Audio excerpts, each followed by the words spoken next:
Hi, I'm Kung Fu Dad with Kung Fu in Love. I just wanted to give a tour of our little Mogun uh, room in our house. We're gonna go over here first. This is the lyrics to Nami Dongjikyo, which I wrote. I just my handwriting's not that great, but I just copied off the song. Here's the English translation. I pulled somewhere off YouTube. 傲氣傲笑萬長浪，熱血熱星紅日光. I'm actually not sure if I got all the lyrics right. I was going to go over it in ink, but I wanted to make sure I got it right first, so I have to have someone check it for me. And this summer, that was kind of a self-affirmation song that we sang every day. So the kids learned this all the way. Even Dede learned it, Xiaobao learned it. Right above that, I have the 滾滾長江東逝水，浪花淘盡英雄, the opening for the Three Kingdoms book. We're not going to learn that one yet, but I figured I'd just put it there for the kids and for myself, just to remind myself of, that belief system. All right, over here we got a picture with the boys with Marty Walsh.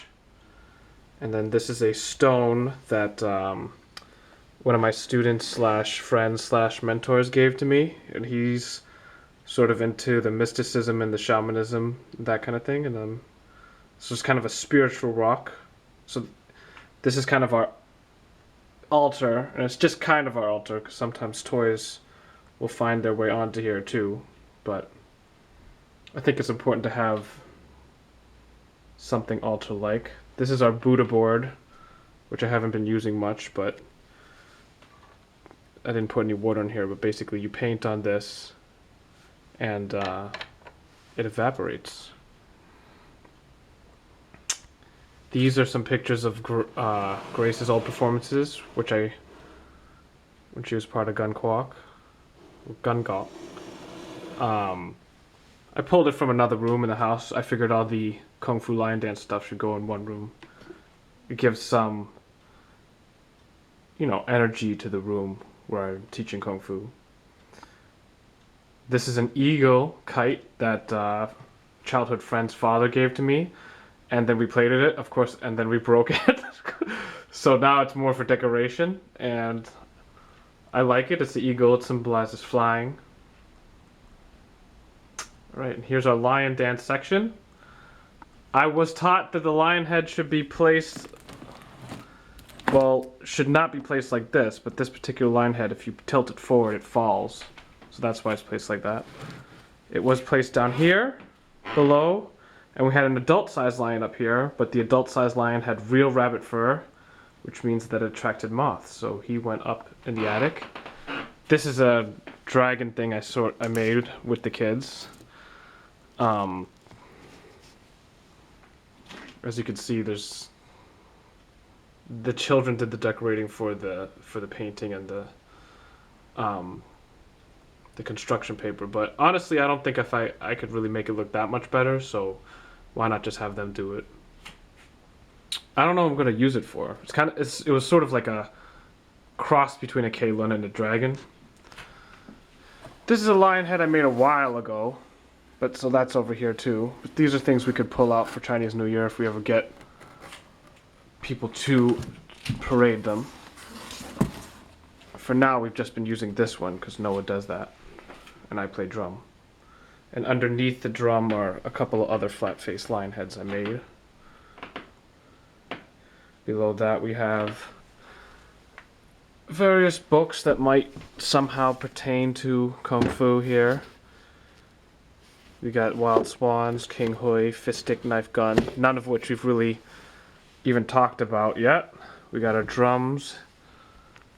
We practice on this one the most, just because it's not going to get destroyed even if you bring it out in the rain. Here's our hitting pad. I use that a lot in my classes. Some weights which I don't, but I've started to use these a little more myself. And we have some drumsticks and these elastics, which you can use for stance strengthening. We have some sticks here. This is Noah uses this to perform. He just painted it and made it look pretty. Actually, I helped him paint this, I think. No particular design, just make it your own kind of thing. These are the actual drumsticks. This sword we made and we performed with it a few times, but it's made of cardboard, but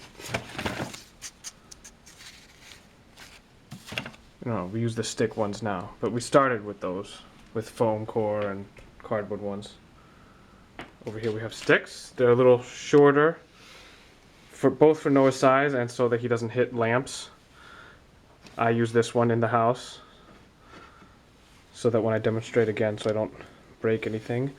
We bought this cane in Chinatown for 99 cents, and Noah's been using it. I'm actually the one that broke the top off of it because I was trying to show him, he wanted me to show him how to spin it over his head. And I dropped it on the grass and it broke, so we had to Gorilla Glue it back. This was the stick that Noah used that we painted to make it look like a lightsaber, but it ended up being a little bit too long for him. Over here, we are starting to learn this. This is Chat Bo Si, 知道人道气. Of course, I'm probably pronouncing it wrong. 道在腹中气，本是同根生，相煎何太急. This is about the two bean pots, the bean stalk burning the bean in the bean pot. Basically about why two brothers shouldn't fight or kill each other. So I found that fitting for these boys to learn. Plus it's real short. And we have Christ the Redeemer over here from Rio de Janeiro. Yeah, so he's not in our altar section because this is actually just a temporary place for him. We might have him somewhere near the door. We are Catholic, sort of, but we don't really go to church. And we also believe in a bunch of other stuff too, but we are Catholic, so we can give a nod to that part of our tradition too. This is a meetup with my old team and Grace's old team, and I think I'm in the head and she's in the head, so basically this meeting of the two lions, that's how we got this baby lion over here. Yeah, see that? And over here is Grace in an old performance of hers. And this summer, after they learned the Nami Dongjiang lyrics, I figured I'd teach them a Taiwanese song, so we have that over here, even though that doesn't have much to do with Kung Fu, but a lot of the words are still about brotherhood and that kind of thing. This is Sei Gai Da Yating, or Sei Gai De Yiting. Noah sang it for Gong Gong, and Gong Gong was like, "You sure that's Hokkien?" If you Ning Sing Hong Ging, Chun Chong Dua Hai Hong Ying, Wu Si Bing, Wu Si Pin, Chem Ai Pan Yao Ni Di Xiao Xing. So that's what that is. Then on this side we started I figured I'd have a inspirational song in English too, that in case we get more girl students. This is from Brave. And Jonah liked this one better too. When the cold winds are calling and the sky is clear and bright, misty mountains sing and beckon, lead me out into the night. I will ride, I will fly, chase the wind and touch the sky. I will fly, chase the wind and touch the sky. So this stuff, I did kind of make a classroom out of our little Kung Fu summer. And now it's time, now the kids are in school, so we won't be doing much of this anymore. It's going to be hard to fit in anything. Maybe just some Kung Fu and some violin, that's it. But I figured I'd give a little tour of it. And maybe later on I'll go through what each individual thing was later. Alright, that's all. Subscribe. Buy my book on Amazon, Kung Fu in Love. I should maybe put a copy of that out, but I'll do that another time. Kung Fu in Love on Amazon. They're practically giving the book away now, I think, because there was a mix-up with the ordering. So try to do that. You can get it for real cheap if you buy now. All right, bye-bye.